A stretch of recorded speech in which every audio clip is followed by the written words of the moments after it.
Et les contrôles en France, est-ce qu'ils sont les mêmes que dans d'autres pays? Alors ça, je peux pas trop te dire, moi j'ai joué qu'en France, mais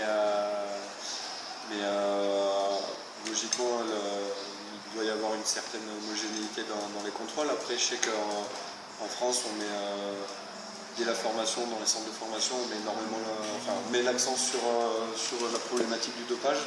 Je ne sais pas si dans les autres pays c'est comme ça, mais en tout cas en France, on met quand même la prévention ne marche pas trop mal. D'accord. Et tu sais, par exemple, si les sanctions sont plus sévères à l'étranger? J'en sais rien. Ça, je sais.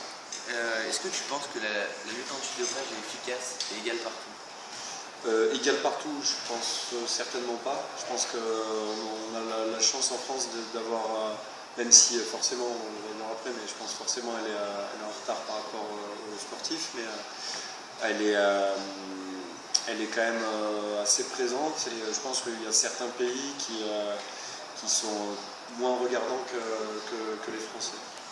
Et après sur la qualité, je pense que de toute façon c'est toujours pareil, ils auront toujours un temps de retard sur les nouvelles pratiques dopantes et ça c'est toujours le voleur et le policier, c'est exactement le même principe et souvent ils gardent les échantillons des années après le contrôle pour voir justement si dans par exemple 4 ou 5 ans ils trouvent un test pour faire virer certains échantillons qu'ils avaient pris les années auparavant, mais ils auront obligatoirement du retard sur les pratiques dopantes. Et à ton avis, quelle est la meilleure façon de lutter contre le dopage?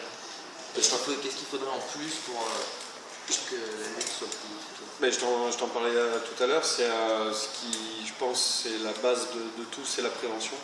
Parce que dans les centres de formation, on a des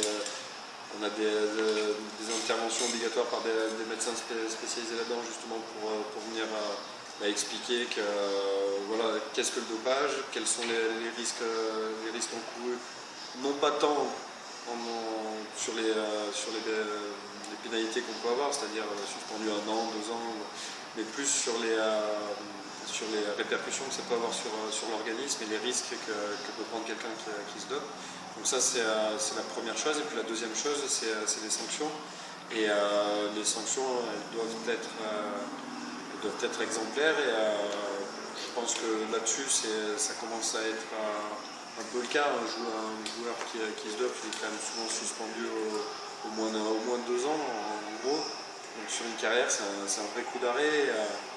Et voilà, je crois qu'il parlait aussi des interdictions à vie. Peut-être qu'on arrivera jusque là. Après, il faut voir. Enfin, il peut y avoir différentes sanctions selon entre guillemets la gravité de la chose. Pour moi, un joueur ou un sportif qui fume un joint le 31 décembre, c'est pas forcément la même optique que quelqu'un qu'un sportif qui va se mettre des piqûres de stéroïdes, anabolisants, etc. Donc voilà, c'est normal qu'il y ait différentes mesures, mais voilà, moi je pense que la sanction elle est aussi importante dans le suivi des sportifs. D'accord. Merci beaucoup. Merci.